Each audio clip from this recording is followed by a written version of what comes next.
The parking lot was quiet, except for the faint hum of cars and the rustle of evening wind. CEO Rachel Myers was heading toward her black SUV when she heard a sudden, desperate shout. "Don't get in the car." She froze. The voice came from the janitor, Mark, the quiet man who mopped the company floors every night. His face was pale, eyes wide with urgency. In that split second, Rachel didn't know whether to be angry or scared, until what happened next changed her life forever. Before we begin, if you love stories that remind you of the power of kindness and humanity, make sure to subscribe to our channel, Whispers of Goodness.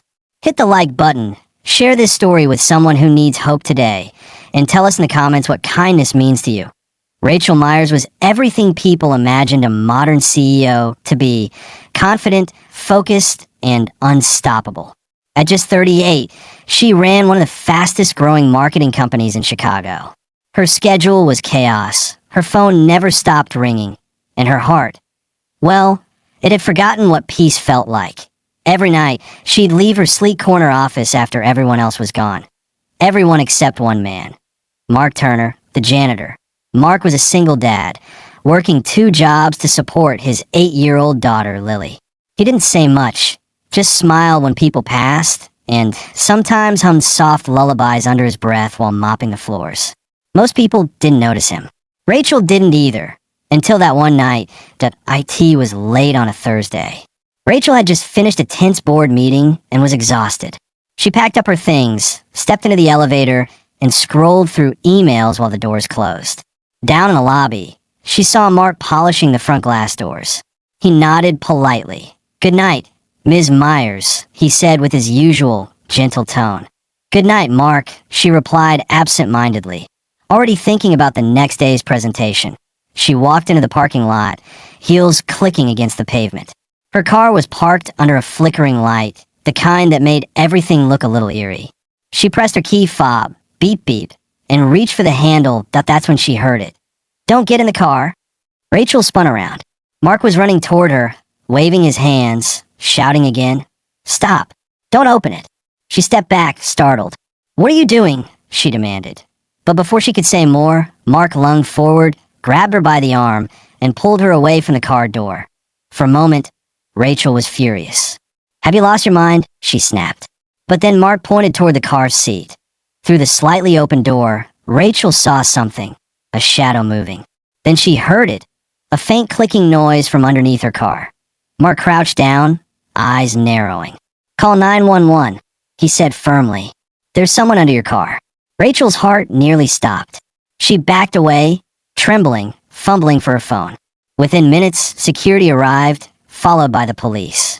They pulled out a man, thin, scruffy, with dark eyes and trembling hands.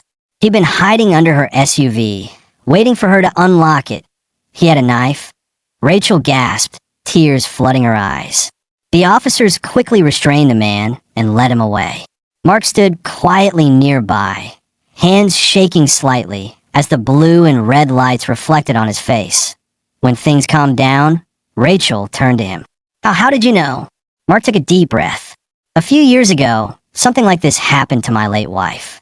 I always check on her cars in dark lots now. When I saw your door open and something move, I just reacted." Rachel didn't know what to say. Her throat tightened. "You saved my life," she whispered. Mark shrugged softly. "I just did what anyone would do." But Rachel knew that wasn't true. Not everyone would risk their safety for someone else. The next day, Rachel couldn't focus at work. The image of the man with the knife haunted her, but so did the image of Mark, the humble janitor who had just saved her life. That afternoon, she called him into her office. Mark looked nervous as he stood there, clutching his old baseball cap in his hands. "I wanted to thank you," Rachel said. "You were brave. You protected me." He gave a small smile. "I just reacted, ma'am. Anyone would have." Rachel shook her head. "No, not anyone." She paused. "Tell me, Mark, how long have you been working here?" "Almost 6 years," he said. "I work nights here and mornings at the grocery store, trying to keep up with my daughter's school bills. It's just the 2 of us since her mom passed." Rachel's heart ached. She thought of all the times she'd rushed past him, never once thinking about his life beyond those mops and buckets. She took a deep breath. "Mark, What do you want most right now for your daughter? He hesitated. Honestly, I just want to give her a chance to dream bigger than I could. Maybe get her into a better school one day. Rachel smiled. Then let me help. 2 weeks later, the company held a special staff meeting. Everyone expected it to be about quarterly results or new targets. But instead, Rachel stood before the team and said something no one saw coming. Today, I want to recognize someone who reminds us that kindness, courage, and humility are the true heart of this company. Then she turned toward the back of the room. Mark Turner, would you come up here? Mark's face flushed red as the employees turned and clapped.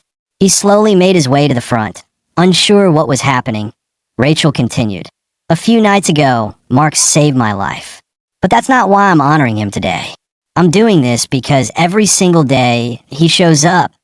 Not for glory, not for praise, but to quietly make our world a little cleaner, a little better. People like Mark are the reason we're proud to come to work. Tears welled up in Mark's eyes as she handed him a plaque and an envelope. Inside was a full scholarship fund for his daughter, Lily. The entire room erupted in applause. Mark covered his mouth, trying to hold back tears. I don't know what to say, he whispered. Rachel smiled. Just promise me one thing. Keep teaching your daughter what kindness looks like. You've already shown us. Months passed. Mark's daughter started at her new school, thriving like never before. Rachel often saw them together at company picnics. Mark laughing, Lily skipping around with ice cream on her face. Their friendship grew from that night in the parking lot. Rachel often said that Mark reminded her of what success truly meant. Not money or power, but heart. And for Mark, life began to feel brighter. He'd lost so much, but that single act of courage had brought him something back. Faith in people, and a reminder that even small lives can make a big difference. That a year later, on the anniversary of that night, Rachel organized a company-wide kindness day.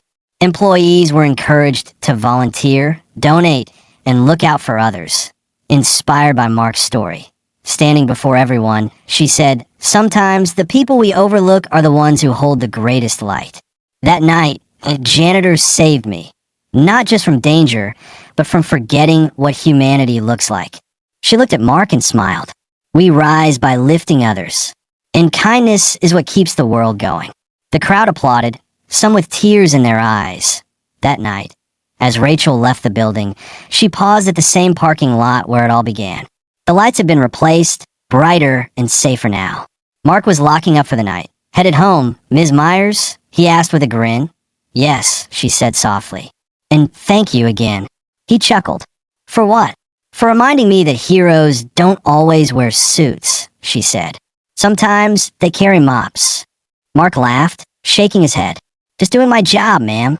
But as Rachel got into her car and looked back one last time, she whispered, No, Mark. You did so much more. And in the quiet glow of the streetlights, it was clear. Sometimes the smallest acts of courage create the biggest ripples of kindness. Closing message for narration if this story touched your heart. Remember, kindness costs nothing, but it can change everything. Don't overlook the people who quietly make your world better every day. Like, share, and subscribe to Whispers of Goodness for more true stories that remind us all there's still good in this world.